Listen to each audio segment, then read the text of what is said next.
Bonjour, j'ai un petit problème mathématique que j'aimerais vous soumettre. Je voudrais factoriser x4 plus 1. Comment faire? Ce n'est pas possible de factoriser x4 plus 1. x4, c'est toujours positif, donc x4 plus 1, c'est supérieur à 1, et donc x4 plus 1, ce n'est jamais nul. x4 plus 1 n'a pas de racine, on ne peut pas le factoriser. D'accord, x4 plus 1 n'a pas de racine, mais peut-être peut-on factoriser x4 plus 1 comme produit de deux polynômes de degré 2 qui n'ont pas de racine. Peut-être, mais comment faire? Ça n'a pas l'air facile. J'ai bien envie d'utiliser l'identité remarquable a2 moins b2 égale a moins b, facteur de a plus b. Ridicule, mais c'est ridicule. Ici, vous avez un signe moins, alors que nous, on a un signe plus. C'est tout à fait différent. Oui, bon, vous savez, plus, moins, c'est un peu la même chose. Il suffit d'écrire x4 plus 1 de la façon suivante. x4 moins 1. Et voilà, on a bien le signe moins. Sauf que moins 1, ce n'est pas un carré. Moins 1 n'est jamais égal à b au carré, car b au carré est toujours positif. Vous avez raison. Mais si on faisait comme si moins 1 était un carré, on sait bien que moins 1 n'est pas un carré, mais si on faisait comme si moins 1 était un carré.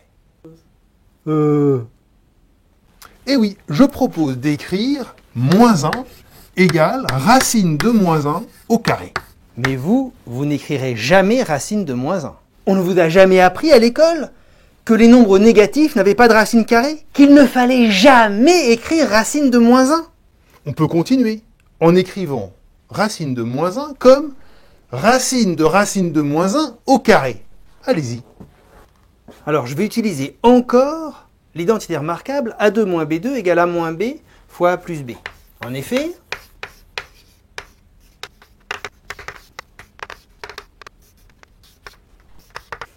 mais vraiment, je ne sais pas où on va. Est-ce que ça a un intérêt d'écrire ça? Mais si, ça a un intérêt.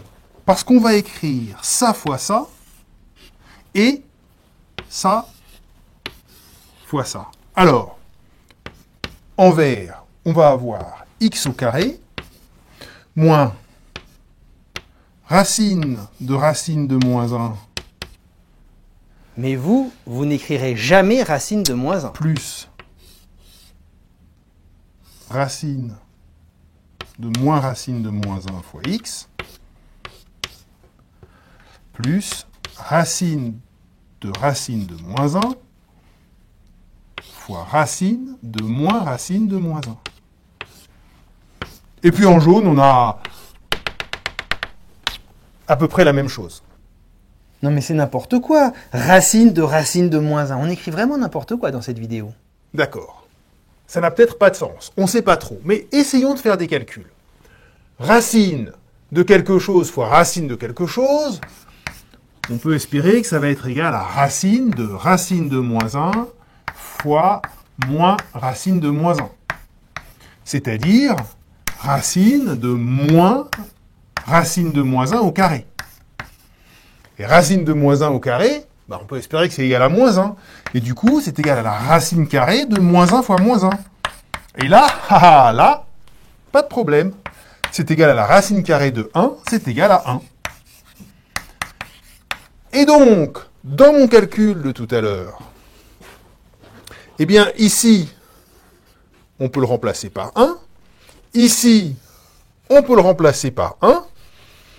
Et donc, on a x2 moins, alors cette quantité-là, racine de moins 1 plus racine de moins 1, et cette quantité-là. Mais c'est la même. Racine de moins 1 plus moins racine de moins 1. Ah ah! Mais c'est extraordinaire ça, de retomber sur 1. Alors on est arrivé à l'écrire comme ça, mais peut-être que A, il n'existe pas, parce que A, c'est racine de moins 1 plus racine de moins 1. C'est quand même bizarre. Enfin, développons ça quand même. Ça donne x4, dx3 plus ax3 moins ax3, 0x3, dx2. x2 fois 1, ça fait x2, moins ax plus ax, ça fait moins ax2, et puis 1 fois x2, ça fait x2. Donc ça fait 2 moins a carré x2. Ensuite, dx, vous avez moins ax fois 1, ça fait moins ax, plus ax, dx, il y en a 0, et puis plus 1. Et alors là, si je choisis a égale racine de 2,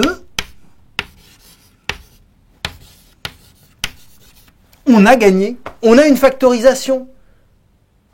On est arrivé à écrire que x4 plus 1, c'était égal à x2 moins racine de 2x plus 1, facteur 2, x2 plus racine de 2x plus 1. Ça, c'est extraordinaire. En utilisant des nombres qui n'existent pas. Et oui, ces nombres qui n'existent pas, ils permettent de faire des calculs et d'avoir des résultats sur les réels.